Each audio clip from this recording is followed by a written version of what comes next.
এবং এই সংবিধানে সকল জাতি ধর্ম সকলের সমান অধিকার নিশ্চিত করা হবে। সেই নতুন সংবিধানের বিপক্ষে দাঁড়িয়ে যাচ্ছে বিভিন্ন রাজনৈতিক শক্তি। ৭২-এর সংবিধানকে রক্ষা করার জন্য বিভিন্ন গোষ্ঠী রাজপথে নেমেছে।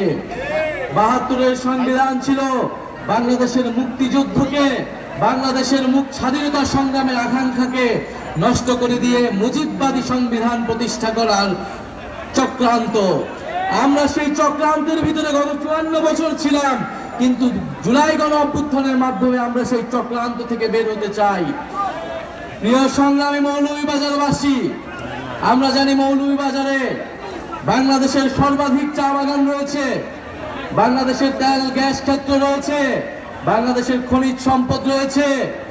এই বৃহত্তর সিলেট অঞ্চলে মৌলভীবাজার অত্যন্ত গুরুত্বপূর্ণ এলাকা, কিন্তু এই মৌলভীবাজারের যেই জাতীয় সম্পদ রয়েছে সেই সম্পদের সুষ্ঠু ব্যবহার আমরা কখনো করতে পারি নাই।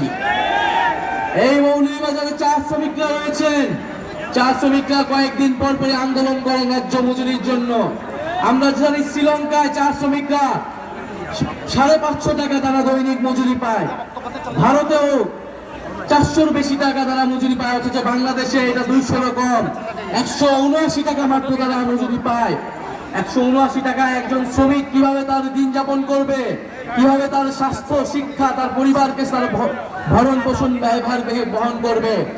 আমরা যেই বাংলাদেশ কামনা করি সেই বাংলাদেশে একজন চা শ্রমিক তার ন্যায্য মজুরি পাবে, তার পরিবারের তার সন্তানের শিক্ষা এবং স্বাস্থ্যের অধিকার তারা নিশ্চিত করতে পারবে।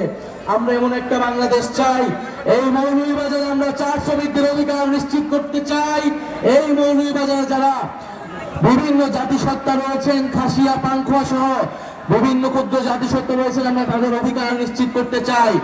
মৌলভীবাজারে যারা আলেম সমাজ রয়েছেন, যারা মাদ্রাসার ছাত্র রয়েছেন, আমরা জানি জুলাই গণ অভ্যুত্থানে এই মৌলভীবাজার সহ সারা বাংলাদেশে আপনারা ইনসাফের পক্ষে, বাংলাদেশের স্বাধীনতার পক্ষে লড়াই করেছিলেন।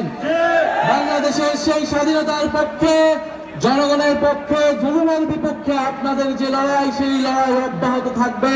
জাতীয় নাগরিক পার্টি আলেম সমাজের পক্ষে থাকবে ইনশাআল্লাহ। প্রিয় সংগ্রামী বন্ধুগণ, বিবিসিতে